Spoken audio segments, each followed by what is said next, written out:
আজ তোমাদের এই ভিডিওতে দেখাবো যাত্রা মঙ্গল নামে একটি রীতি বা নিয়ম প্রাচীনকাল থেকে যেটি চলে আসছে রাজবাড়িতে।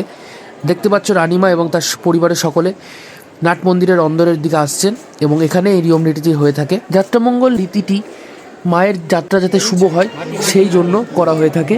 দশমী পুজোর পর বা সিঁদুর খেলার পর রাজবাড়ির সদস্যরা গরু, ঘোড়া, হাতি, ঘি, মধু, জ্যান্ত মাছ, কাঁচা মাংস এই সমস্ত মিলিয়ে মোট 10টি জিনিস পুজো শেষে দাঁড়িয়ে এখানে দর্শন করবেন।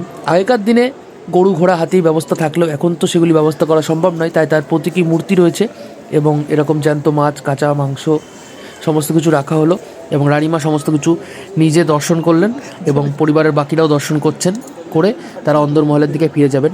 তারা কিন্তু আর আসবেন না বিসর্জনের সময় তারা জানালা থেকেই মায়ের দর্শন করবেন এবং তারপর শুরু হবে মা রাজরাজেশ্বরীর বিসর্জনের প্রস্তুতি।